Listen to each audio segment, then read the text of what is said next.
आवाज सत्याचा, अन्याय अत्याचार भ्रष्टाचार विरुद्ध लढणारे महाराष्ट्रातील एकमेव news channel Lokprashna news Maharashtra. Pulwama येथे शहीद झालेल्या सर्व सैनिकांना बुलढाणा जिल्ह्यातील देवगर्जा येथे पॅरामिलिटरी सैनिक संघटना तसेच भारतीय माजी सैनिक संघटनेकडून अभिवादन सभेचे आयोजन। जय भारत जय संविधान। मी प्रवीण कुमार काकडे व आपण बघत आहात लोकप्रश्न न्यूज महाराष्ट्र।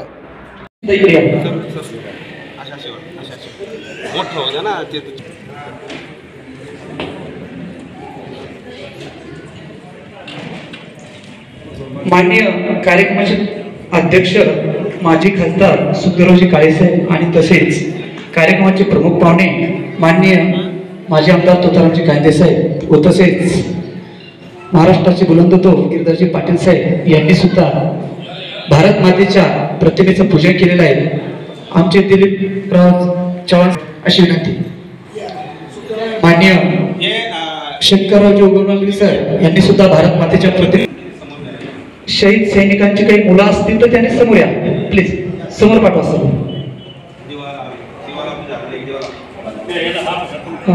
मुंडे सर हे ठेवलेलं पुढं।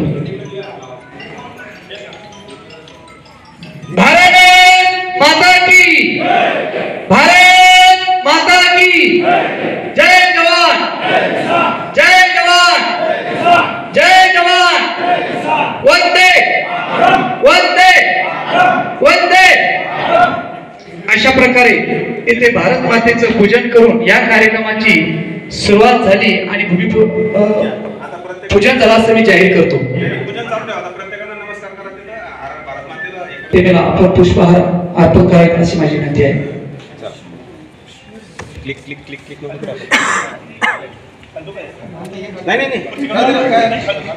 नाही राहू द्या ते आगे टाका फुलं टाका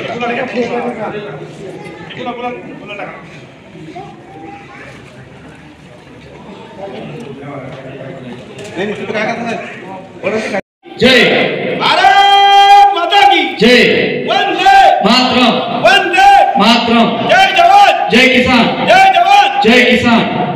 यानंतर संपूर्ण प्रमुख पाहुण्याचं स्वागत मोठा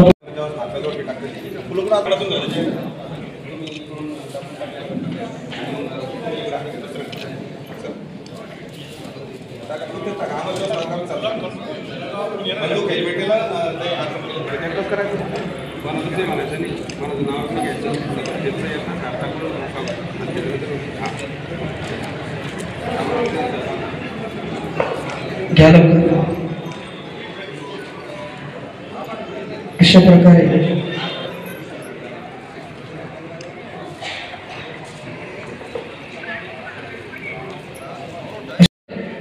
सन्माननीय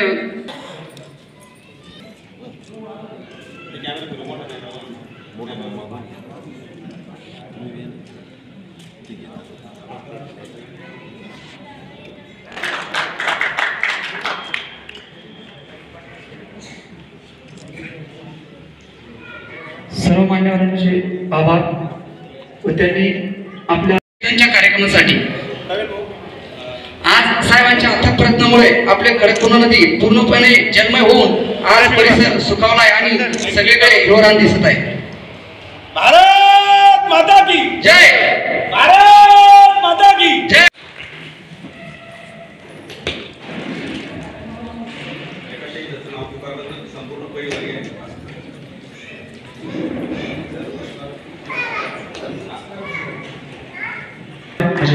आई वडील पत्नी यांनी सर्वांनी समोर यायचे।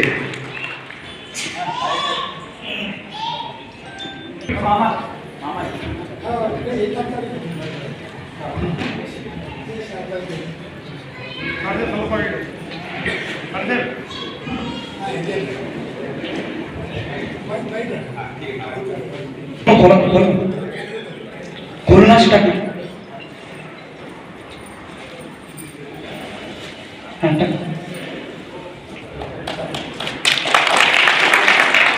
यानंतर शहीद जवान प्रदीप भुगे की या अगोदरचा योगेश दराडे हा माझा सख्खा चुलत भाऊ आहे आणि त्यानंतरच दुसरा शहीद जवान सुद्धा प्रदीप भुगे हा माझा मामाचा मुलगा आहे। ह्या माझ्या मामा आणि मामी आहेत.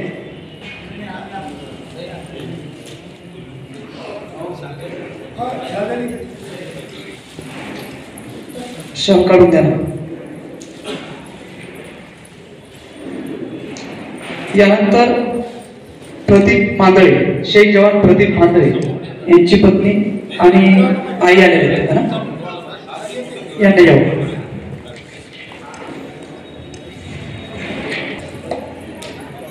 माननीय मगाडे साहेब,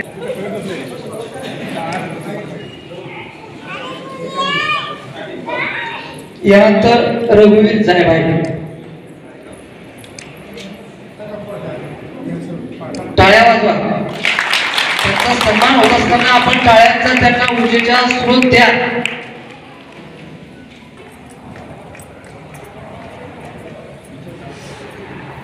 या साईड या साईड.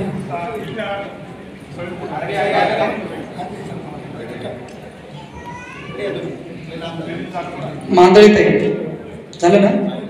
रघुवीर जायभाई. यानंतर शेख जवान ज्ञानेश्वर ढाकणे. शांत.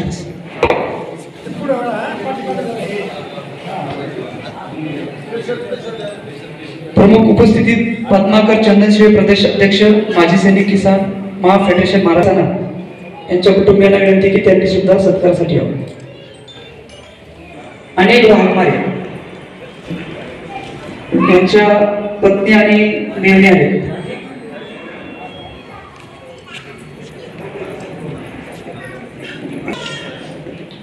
यानंतर संदीप मुंडे यांच्या पत्नी शिल्पा मुंडे. शहीद जवान कॅमेरे की झाले.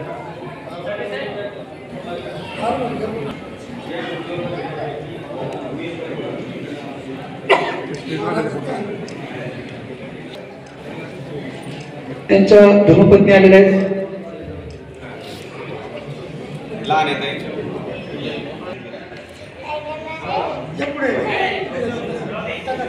डोके कुठे काल्या जोडी काल्या चाईन ते कुठे मंत्री वल्वे प्रभावती वल्वे पुढे येते. रेखा उद्धव सांगणे सांगळे मोदीच्या फॅमिल्या बसलेल्याने त्यांनी सर्वांनी समोर यावं. नाना मोरे यांच्या पत्नी मी समोर येतील. चारू खंडागळे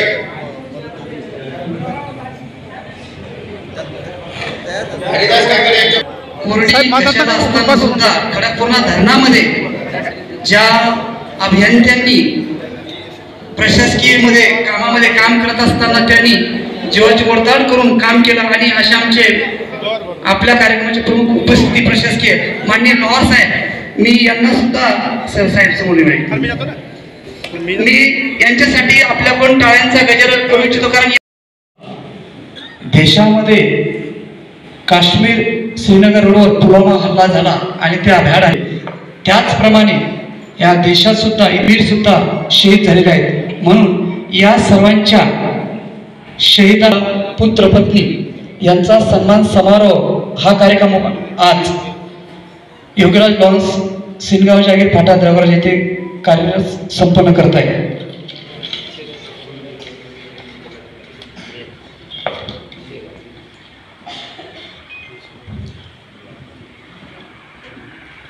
आजच्या कार्यक्रमाची रूपरेषा पुढे जात असताना सर्वप्रथम आपण इथे आला त्याबद्दल आपले अभिनंदन व शब्दस्मरणाने मी स्वागत व आभार करतो.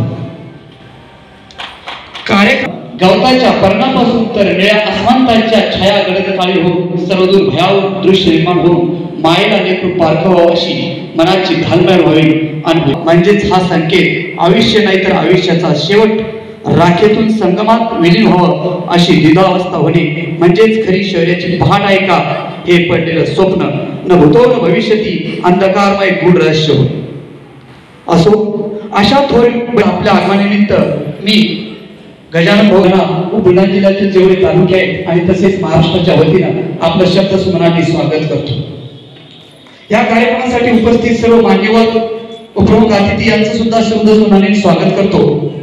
तसेच निबंधले धरणीपोटी लाज त्यांना वाटू दे शौर्याचा इतिहास जरी जाग पुन्हा येईना शहीद जवान रोज कुर्बानी होतो येते कोणालाच कसा समजेना अशा या वीरांच्या गाथेला संचलन माननीय आपल्या कार्यक्रमाचे अध्यक्ष म्हणून माननीय तोतारामजी कायंदे साहेब हे स्वीकारतील अशी मी त्यांना विनंती करतो.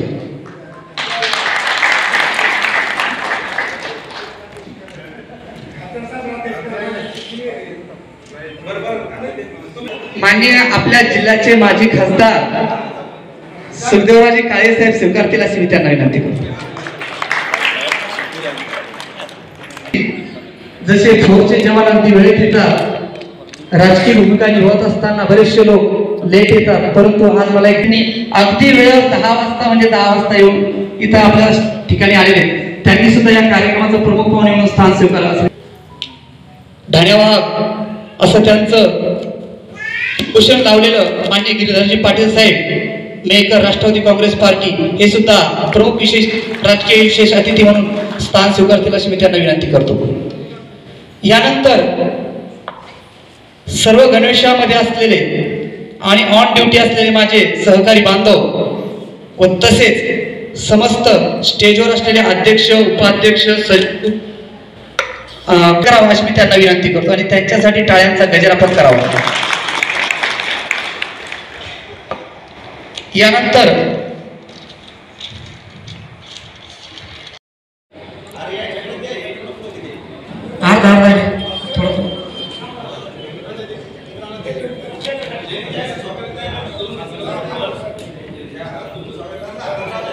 आजच्या कार्यक्रमाच्या टाळ्यांच्या गजरात त्यांचं स्वागत करा.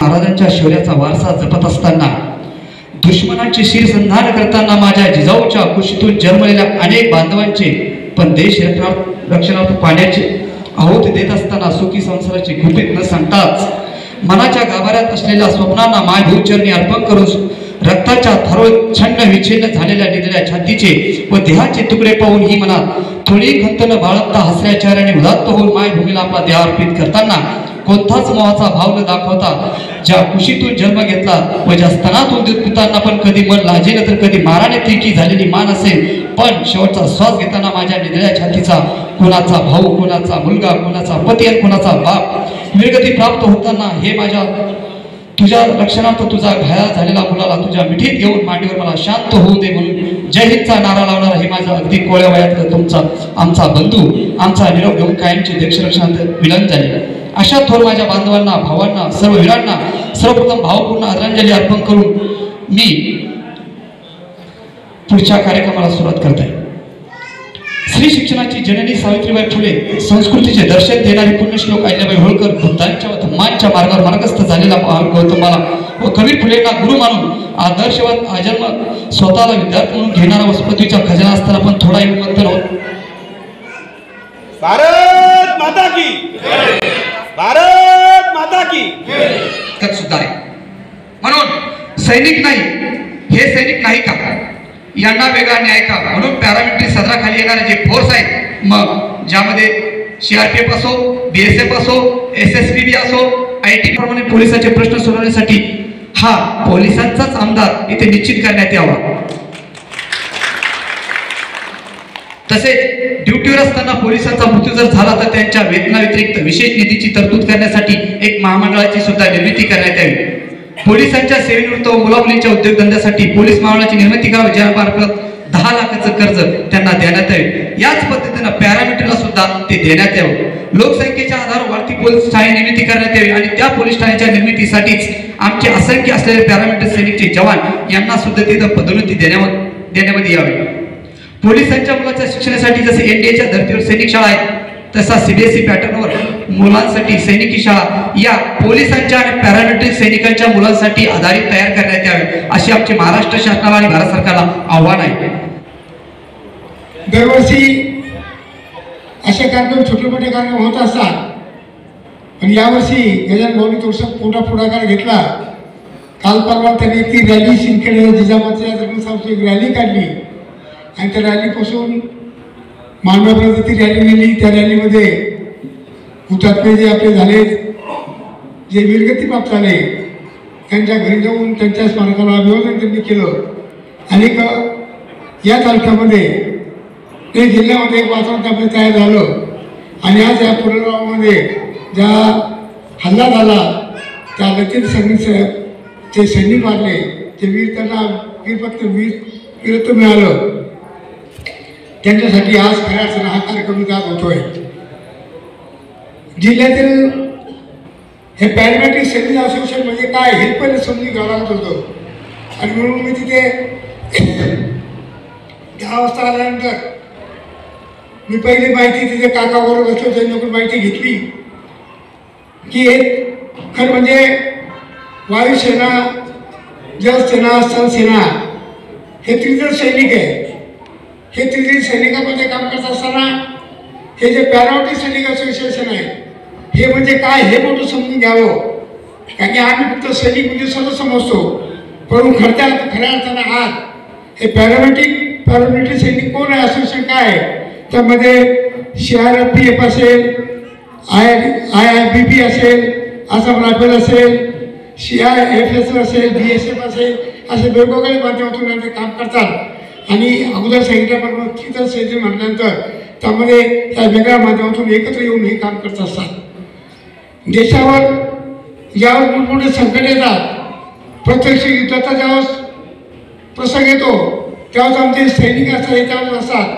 परंतु इतर वेळेमध्ये काम करत असताना जिथे कुठे दंगे होत असतील, कुठे सभा होत असतील, कुठे वेगवेगळ्या ठिकाणी संरक्षण लागत असेल तर ह्या आमच्या पॅरामेट्रिक सैनिक म्हणजे का आमचे ते बंधू आहेत हे त्यामध्ये काम करत असतात, ते त्यामध्ये येत असतात.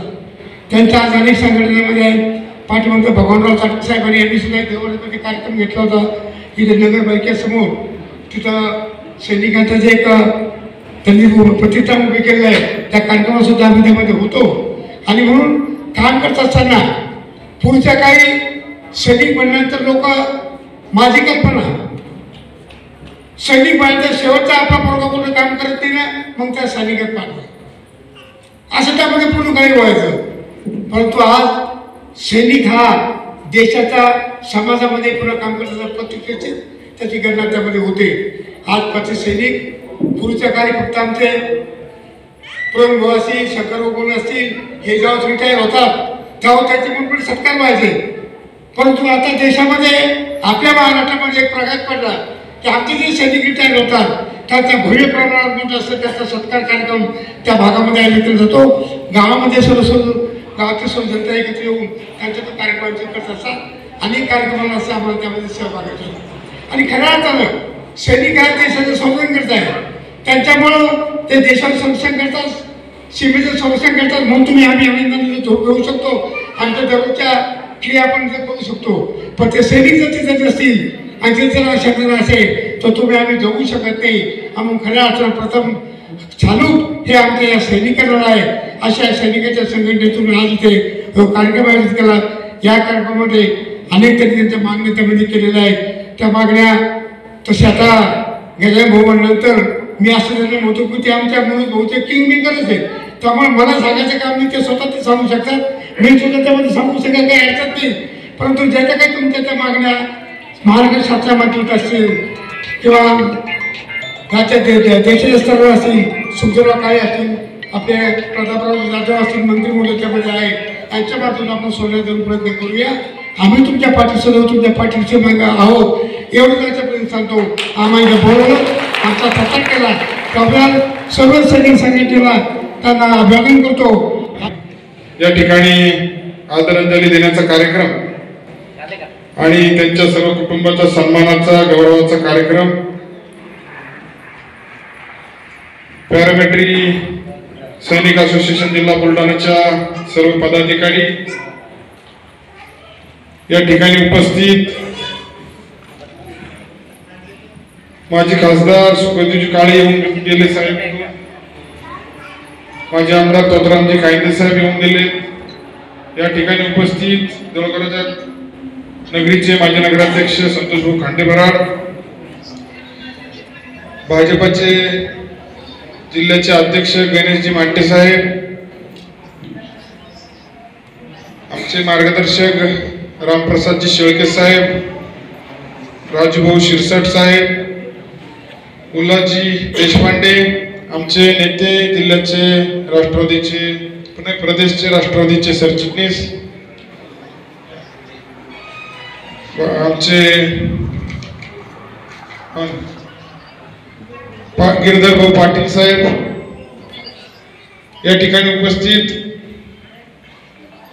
सर्व माजी सैनिक संघटनेचे सर्व ज्येष्ठ पदाधिकारी, अध्यक्ष, आताच बगाडे साहेबांनी, गजानन महाराज आमचे राहिरीचे खूप चांगलं धार्मिक कार्य त्या ठिकाणी आहे. मंचावर उपस्थित सर्वच अर्धसैनिक, पॅरामिलिटरीचे सर्व अधिकारी, त्यांच्या संघटनेचे सर्व अधिकारी, या ठिकाणी उपस्थित सर्व वीर माता, वीर पत्नी, वीर या ठिकाणी कुटुंबातील सर्व सदस्य आणि माजी सैनिक, बरेच दिवस झालेत ज्यांना रिटायर होऊन असे या ठिकाणी बरेच उपस्थित आहेत. या ठिकाणी उपस्थित सर्व देशभक्त मंडळी, खऱ्या अर्थानं गजीभाऊची तळमळ मी समजू शकतो. गेल्या 8-10 दिवसापासून सातत्याने या कार्यक्रमासाठी खूप परिश्रम ते घेत आहेत. त्यांची सर्व संघटना, त्यांचे सर्व सहकारी खूप मोठे परिश्रम या ठिकाणी घेत आहेत. कार्यक्रम चांगला झाला पाहिजे, कार्यक्रमाचं स्वरूप हे मोठं असलं पाहिजे की जेणेकरून सर्वांच्या भावना या कार्यक्रमाच्या माध्यमातून कुठेतरी सरकार दरबारी पोहोचले पाहिजे आणि त्या माध्यमातून कुठेतरी न्याय मिळण्याचं काम या अर्धसैनिक सर्व मंडळी असतील, जे पॅरामिलिटरीचे जे सर्व माजी सैनिक असतील, यांना तो न्याय मिळण्यासाठी कुठेतरी मदत झाली पाहिजे. या चांगल्या उदात्त हेतून हा कार्यक्रम आपण सर्वांनी मिळून या ठिकाणी आयोजित केला, त्याबद्दल तुमचं सर्वांचं अभिनंदन या ठिकाणी मी करतो. अनेक गोष्टी या ठिकाणी आहे की ज्यामध्ये खरोखर अन्याय कोणावर काय होऊ शकतो, तर खरा अन्याय मी तर म्हणतो या पॅरामिलिटरीवर होतोय. म्हणजे साधे ग्रामसेवक, शिक्षक यांनाही किती सुविधा मिळतात, किती पेन्शन मिळते डॉक्टर साहेब, म्हणजे जीवाचे वर मिळते असं म्हणायला हरकत नाही. परंतु जे खऱ्या अर्थानं देशासाठी, आपल्या सुरक्षिततेसाठी, त्या देशाच्या सीमेवर आपल्या जे कर्तव्य त्यांना दिलेलं त्या कर्तव्यावर प्रामाणिकपणे त्या ठिकाणी आयुष्यभर त्या ठिकाणी काम करतात आणि त्यांना जर या शासकीय सुविधा मिळत नसेल तर फार मोठा अन्याय हा तुम्हा सर्व मंडळीवर होतो. आणि हा अन्याय दूर करण्यासाठी कायमच मी तुमच्यासोबत कटिबद्ध उभं राहणार. त्याबद्दल माझ्या मनामध्ये, तुमच्या मनामध्ये काही माझ्याबद्दल शंका असू नये यासाठी मी तुम्हाला असा शब्द या ठिकाणी देतो की मी आता मागणी अशी मुख्यमंत्र्याकडे करणार आहे की राज्यसभेचे जे कलाकार, जे राज्यपाल नियुक्त जे सदस्य असतात त्यामध्ये पॅरामिलिटरीचा कोणीतरी सदस्य घेतला पाहिजे. म्हणजे तुम्ही आता ठीक आहे आमच्याकडे येता, खासदारांकडे जाता, मंत्र्यांकडे जाता, सगळ्यांकडे जाता, परंतु कुठंतरी म्हणजे अजून काही न्याय मिळायचा मागे तुम्हाला मोकळा काही मार्ग त्या ठिकाणी झाला नाही. परंतु यानंतर जर व्हायचं असेल तर तुम्हाला त्यातून कोणाला तरी त्या ठिकाणी प्रतिनिधित्व जेव्हा मिळेल तेव्हा तुमचा माणूस तुमच्यासाठी जेव्हा लढल तेव्हा एक एक मार्ग त्यामधून निघून एक एक समस्या तुमची सुटण्यासाठी मदत होईल. कारण की जीवन जगण्यासाठी प्रत्येकाला अधिकार जो असतो तर सगळ्यात जास्त अधिकार जीवन जगण्याचा आणि चांगल्या पद्धतीचं जीवन जगण्याचा अधिकार हा तुम्हा सैनिकांना या ठिकाणी आहे. आणि त्याचबरोबर सर्व आजी माजी सैनिक, त्रिदल सैनिक सर्वांचं या ठिकाणी मनापासून स्वागत करतो. खरं तर हा कार्यक्रम वेदनेशी नातं सांगणारा कार्यक्रम आहे. त्या निमित्तानं आपण सर्वजण एकत्र आलो आहोत. एखाद्या कार्यक्रमाचं आयोजनच केलं नाही तर माणसाच्या पदरी चुका येतच नाही, पण कार्यक्रम घेतला तरच माणसाच्या चुका होत असतात. म्हणून उदार अंतकरणानं चूक जर झाली असेल तर आपण सर्वांनी आयोजकाला त्या ठिकाणी माफ करावं अशी अपेक्षा प्रसंगाच्या निमित्तानं करतो.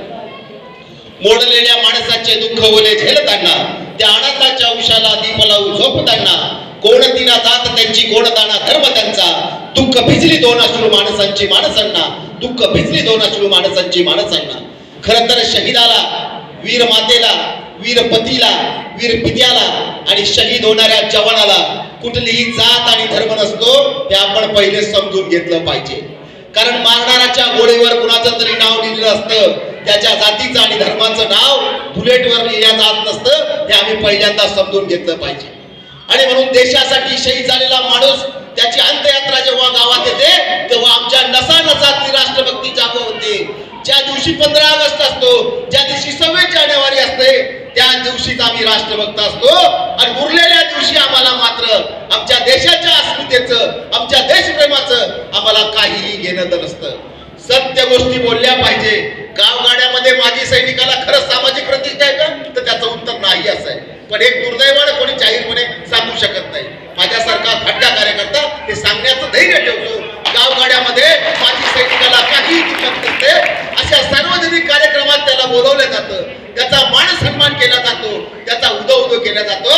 पण गावगाड्यातल्या ग्रामपंचायत पासून तर प्रशासनाच्या जिल्हा कचेरीपर्यंत त्याची अडकणारी कामं आणि त्याची प्रत्येक टेबलावर होणारी ससे उलबट आमच्यासारखी माणसं प्रशासनात बसून पाहतात. त्यावेळेस वाटतं की खरंच माझा भारत कुठे आहे आणि माझ्या भारतासाठी लढणारी माणसं त्यांच्या कुटुंबाचे आम्ही काय हाल करतो हे उघड्या डोळ्याने आम्हाला पाहावं लागतं. आणि म्हणून समाजातलं हे चित्र सुद्धा बदललं पाहिजे. खरं तर पुलवाम्याच्या हल्ल्यानंतर संपूर्ण देश जागृत झाला आणि जागृत झालेल्या देशानं एक सत्ता केंद्र प्रस्थापित केलं. खरं तर मृत्यूच्या राजकारण करणारी माणसं सुद्धा माझ्याच भारत देशातली असतात आणि जॅकेट खरेदी झाली म्हणून सुद्धा बोलणारे विरोधक माझ्याच भारतातले असतात. आणि अशा भारताच्या गोष्टीत आम्ही अस्मितेचा विषय धरून बसतो. मला वाटतं हे सगळं चित्र बदललं पाहिजे. एक खासदार त्या ठिकाणी पाहिजे. 100% मी त्यांच्या मताशी सहमत आहे. पण हे केव्हा घडेल, कधी घडेल?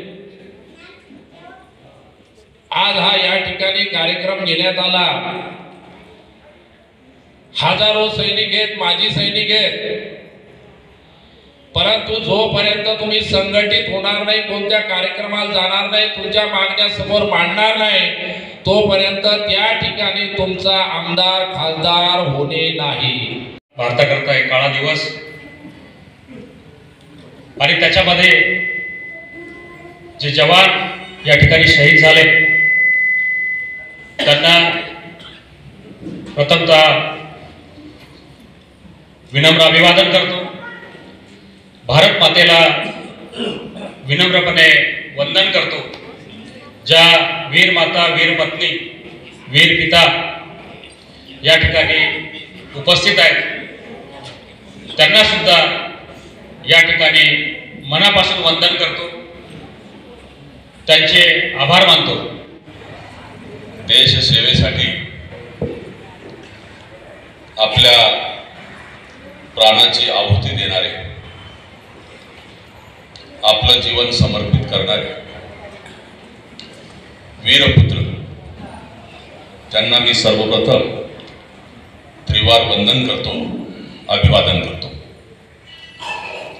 आजचा हा सन्मान समारोह वीर माता, वीर पिता आणि वीर पत्नी यांचा हा सन्मान समारोह या समारोहाच्या निमित्ताने व्यासपीठावरती उपस्थित ज्यांचं आता नुकतंच या ठिकाणी संबोधन झालेलं आहे, या मतदारसंघाचे लोकप्रिय आमदार आदरणीय मनोज भाऊ कायंदे, व्यासपीठावरती या ठिकाणाहून उपस्थित होऊन नेमकेच या ठिकाणाहून गेले माजी खासदार, ज्येष्ठ नेते शक्ती, हे अत्यंत उत्तम आहे आणि प्रत्येकाला ते करायला पाहिजे. यात माझी कुठलीही शंका नाही. राजकारणाचा अर्थच असा आहे की हा आपल्या घरातला कारभारी आहे आणि हा कारभारी व्यवस्थित असायला पाहिजे. त्यानं कोणावरही अन्याय करायला नको, हा माझा म्हणून तुम्ही राजकारणात जायला पाहिजे. दुसरी गोष्ट, अत्यंत खेदाची गोष्ट की इथून या मंचावरून आज आपल्याला मागण्या घ्याव्या लागतात, भीक मागावी लागते. का? त्याचं कारण पुढे सांगतो. भारत मातेच्या रक्षणासाठी ज्या शहीदांनी आपल्या प्राणाची आहुती दिली आणि त्यांच्या पश्चात या वीर मातांच्या डोळ्यातले अश्रू बघितले तुम्ही. ह्या वीर मातांच्या डोळ्यातल्या अश्रूंची वेदना ज्या वेळेस तुम्हाला कळेल त्याच वेळेस तुम्हाला सैनिक होणे काय सांगेल. तर माझी भारत सरकारला अशी विनंती आहे, भारत सरकारला, महाराष्ट्राला नाही, महाराष्ट्र म्हणजे आपलं राष्ट्र आहे.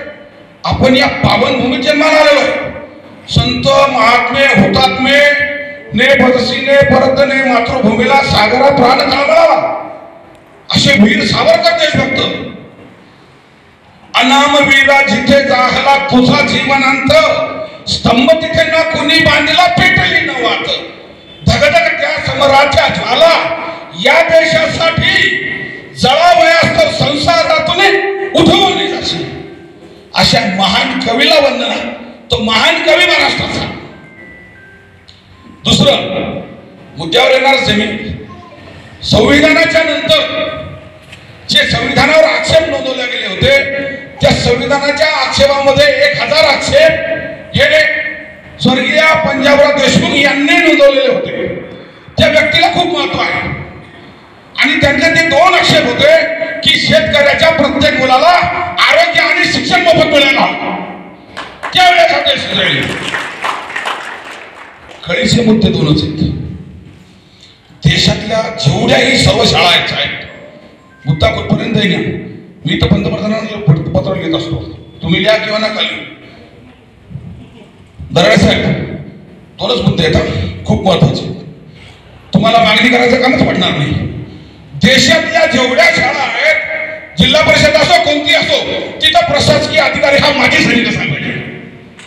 शाळा बघी कसं सुधारते. आणि या देशाला जर पुढे न्यायचं असेल ना, गोरगरीब जनतेला आर्थिक दरी मिटवावा लागतो. दरी कशी मिटेल? ती शिक्षणानं मिटेल. शिक्षण मोफत द्या ना. कालच सुप्रीम कोर्टानं आक्षेप नोंदवला, राजकारणात पैसे चालणार नाही, खीर चालणार नाही, राजकारण्यांचे खोटे वादे चालणार नाही. आता कुठं सुप्रीम कोर्टाला कळालं, पण खऱ्या अर्थानं सुप्रीम कोर्टाला कधी कळेल? गजानन भाऊ माझा मुद्दा लिहा इथूनच की ज्या वेळेस वेदना या स्वतःला होतात त्यावेळेस कळतं. तर त्यासाठी काय करायला पाहिजे? ग्रामपंचायत सरपंच, पंचायत समिती सभापती, जिल्हा परिषद सभापती, आमदार, खासदार हे त्याच वेळेस बनतील ज्यावेळेस त्यांच्या घरातून एक सैनिक सीमेवर जाईल. मग आपला जवळचा गेल्याच्या नंतर त्या ठिकाणचे जे अश्रू आहे ते माझ्या डोळ्यात. हे माझे मित्र आहेत. देशाला खूप वर्षाच्या नंतर जाग आली. मी बिजापूरमध्ये ज्यावर तर माझे शहीद 76 मित्र मगाडे साहेब मारले, त्याचा मी ज्वलंत साक्षीदार आहे. तशी माझी सैनिकाची संधी गाडी जाते. आज असे किती सैनिक आहे तुमच्या गाड्याच्या टोल नाक्यावर अडवलेले आहेत? टोल माफीचा प्रश्न आहे का नाही? हा सर्वांचा महत्वाचा मुद्दा. ज्या ज्या लोकांकडे 4 चाकी गाड्या आहेत त्यांना टोल माफी कुठं झाली नाही, कारण त्याचा पाठपुरावा होत नाही. आणि मी दिल्लीवरून आलो तर मग 14 टोल नाक्यावर का नाही अडवलं? कारण मी ओळख वर्दी होती, कार्ड होतं. मग मी आज रोजी मी कोणत्याही टोल नाक्यावर पैसे देत नाही. मी त्या टोल नाक्यावर भांडतो. जाताना आम्ही आता पुण्याला गेलो होतो, टोल नाक्यावर म्हणलं तू गाडीत पैसे, आम्ही पैसे देत नाही. मी जर मागच्या वेळेस आलो, मागच्या वेळेस पैसे नाही घेतले, आज कसे पैसे मागतात? पण वाद करायचा नाही. हा आपल्याला संविधानिक पद्धतीने प्रश्न लढायचा आणि हा एकत्र येऊन एक मुद्दा. मी सांगितलं ना, पाणी जरी दिलं तुमच्या सैनिक परिवाराला तरी खूप मोठं झालं. नगरपालिकेच्या जवळ आपण इथे 20 सैनिक परिवार म्हणजे 200 सैनिक परिवार राहतात आणि मुद्दा मांडला. आणि ग्रामपंचायत मध्ये गेलो साहेब, तिथं खुर्च्यांची तोडफोड केली. आंबोरा ग्रामपंचायत मध्ये 80 सैनिकांच्या महिला गेल्या होत्या. समजा ग्रामपंचायत हादरलं, त्या कुठं बातमी नाही, कुठं काही रिपोर्ट नाही, आमचा काहीच नाही. पण अजून ठराव घेईल. जर आमदार मिलकर हमारा अपना सब कुछ यानी कि तन धन इस भारत माँ की आज़ादी एवं अंतर्गत एवं बाहरी सुरक्षा के खातिर जुड़े हुए तमाम नेताओं, क्रांतिवीरों तथा अमर जवानों के सपनों का महान भारत बनाने के लिए, अर्थात इस मातृभूमि के साथ जुड़ी हुई हर समस्या को जड़ से काटकर फेंकने के लिए हम हमारा सब कुछ यहाँ पर समर्पित करने का संकल्प करते हैं। जहाँ हिमालय जहाँ की श्वासों से छलकते रहता है, ये हमें याद रखना चाहिए। जहाँ पर नायक जय हे भारत भाग्य विधाता, पंजाब सिंध गुजरात मराठा द्राविड उत्कल बंग, विंध्य हिमाचल यमुना गंगा उच्चल जल तरंग।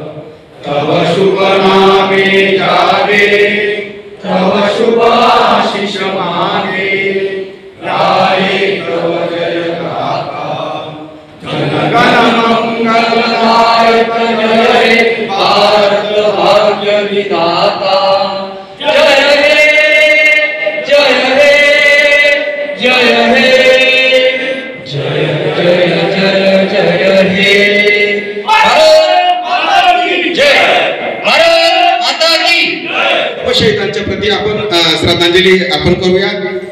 प्रेम सावधान।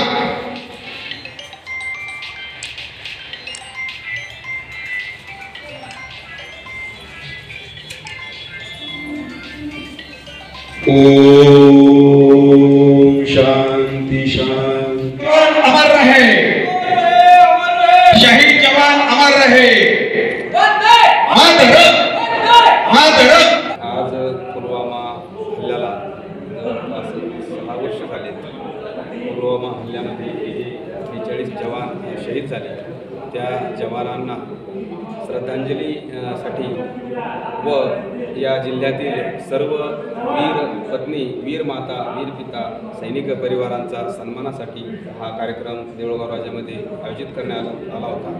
यामध्ये लोकप्रश्न न्यूजचे प्रवीण भाऊ यांनी सैनिकांच्या समस्या, व्यथा जाणून घेऊन त्यांचा प्रश्न मांडण्यासाठी संविधानिकरित्या कार्य केले, त्याबद्दल मी त्यांचा